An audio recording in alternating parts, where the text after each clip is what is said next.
I watched the first one. The first one? Yeah. And what did you make of it?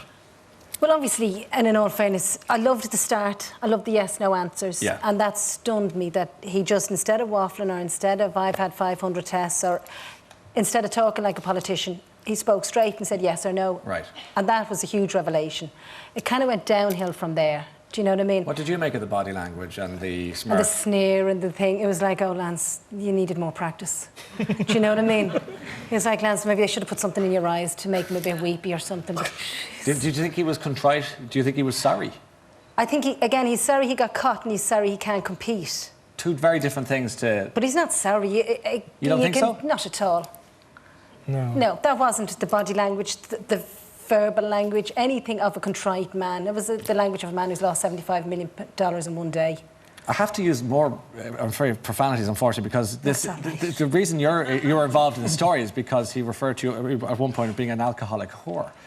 And, you know, when you heard that coming out of a man, you were his... how would you describe what you were to him and his... Well, the thing is, with Lance and I, we actually did have a really good relationship. And even other people, other cyclists on the team, other people who knew him, kind of would say I got away with much more than people did get away with, because if he was having a bad day, I'd tell him he was having a bad day. So you had a good working relationship, two straight shooters calling it. Yeah, exactly. So when he said that, what did you think when he said it the first time? It's only now that he's actually it's starting to come out that I wasn't lying. It's only, and that's why in the interview, for me, when he said, well, Emma got rolled over as she was, well, that was like, and you know me, I'm not emotional, but that was a really emotional moment. Why?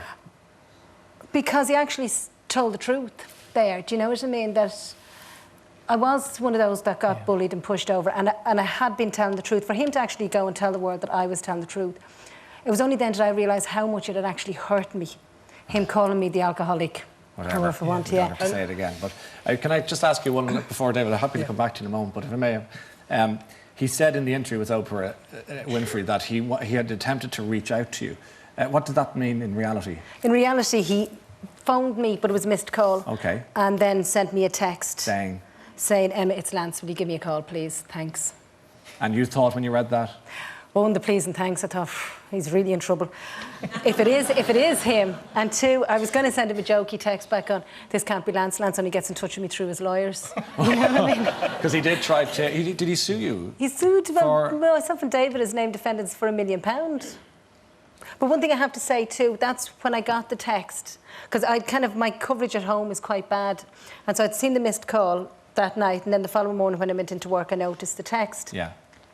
And I was talking to someone in work, and so I saw the text and finished off the conversation I was having, and then went into my room, and it was only then it hit me. That was my USADA moment. Remember you asked me, kind of when the USADA report came out, David said, well, how did it make you feel? Yes.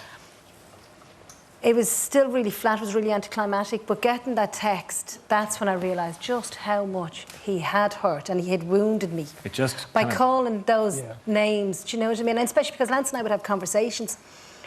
And at the time when I was in cycling, it was mainly men and less women. Yes. So supply and demand meant I could have had a good time, kind of.